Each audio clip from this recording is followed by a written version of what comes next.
Eddie Murphy was one of the most popular comedians in Hollywood, but all of a sudden he mysteriously ruined his career. In less than 5 years, he fell from the A-list to the very bottom of Tinseltown. But was it only due to his bad role choices, or was there something else? And is the transgender prostitute scandal the biggest stain on his reputation? In the 80s, Eddie Murphy was on top of the world thanks to his stand-up comedy Raw. If you're starving and somebody throw you a cracker, you're gonna be like this, God damn, that's the best cracker I've eaten in my life. His huge success as a comedian immediately opened the doors to cinema. People adored him in Beverly Hills Cops, Coming to America, and The Nutty Professor. And that soon reflected in his salary. He went from earning $1 million per movie to earning $15 million. Murphy was truly unstoppable. He started doing 2 and sometimes even 3 films per year. In the late 90s, it felt like Eddie was picking his projects randomly. Initially, it played havoc with him, and Murphy made a series of huge, unforgivable mistakes. First, he starred in Showtime with Robert De Niro. Despite the brilliant cast, the film flopped. Of course, everybody makes mistakes and Hollywood can forgive that. However, shortly afterwards, Eddie played the leading role in one of Hollywood's biggest disasters ever, The Adventures of Pluto Nash. The $100 million budget movie only earned $5 million. Murphy's career was in big trouble. Trying to save it, he radically changed the genre of his films, from harsh adult comedies to PG-13 family-friendly movies. And his devoted fans weren't happy about the change. More than that, starring in family movies didn't fit Eddie's reputation, especially as the actor was involved in a couple of pretty gruesome scandals, like his long-term rivalry with the LGBTQ+ community. I did that jokes about homosexuals about a couple years ago, and were mad. Then he got himself into a very public feud with a transgender lady of the night. This particular incident was so weird that it left an indelible mark on Eddie's reputation. The police stopped his car with a transgender call girl named Shalimar inside. The actor claimed he was just helping give her a ride. Eddie said that he had a hobby of driving his car at night, meeting derelicts, talking to them and giving them money, like a good Samaritan. And these were his words, not ours. But the transgender who was with Eddie that night told a way different story.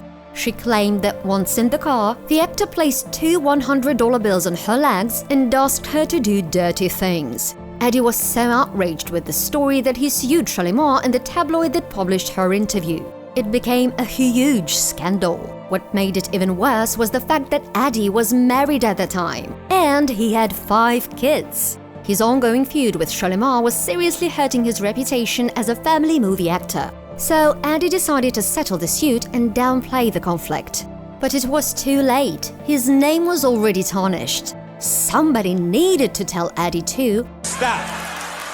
Stop, stop, stop.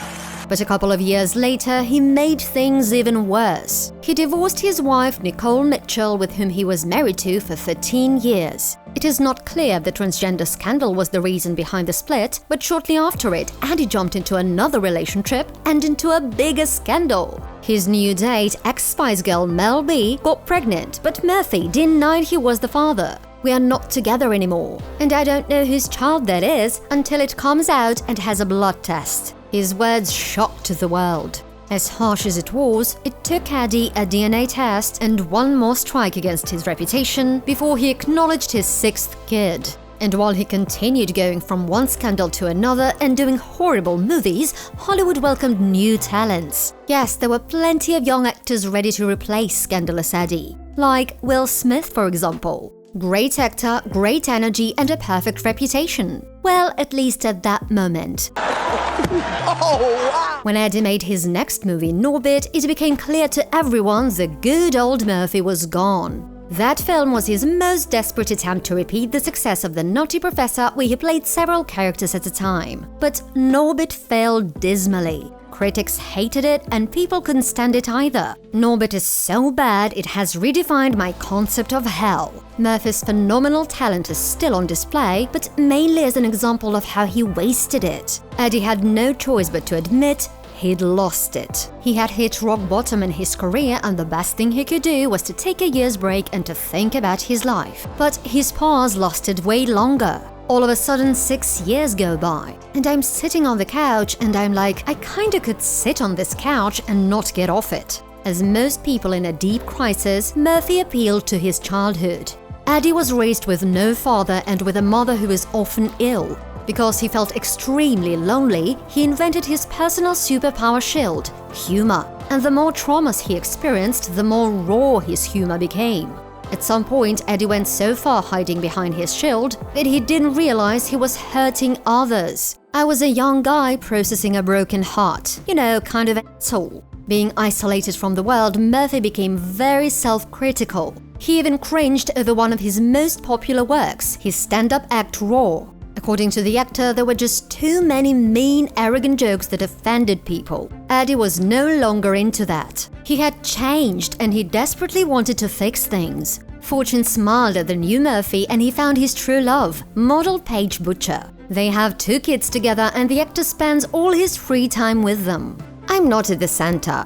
Now my kids are, and everything revolves around them. Following 6 years of his career hiatus, Eddie felt like he didn't want to retire after making a bunch of horrible movies. He wanted his fans to remember his great talent. I don't want to do anything else that sucks ever again. Eddie Murphy was ready to return to the screen. Yes, in 2016, the legend took on his first dramatic role ever in Mr. Church. I like doing something that I've never done before. I really liked that I was in uncharted waters and that I needed direction. And fans seem to appreciate it. Today, Eddie is very picky about the scripts he gets. He's focused on the movie quality, not quantity. The Czech movies are over for me, he said. And he meant it. Last year, Coming to America 2 was released and proved to everyone Eddie Murphy still has it. He's funny, talented, and ready to rock the stage. But most importantly, Eddie Murphy has matured and he knows the measure now. Nothing lasts forever. Know when to stop.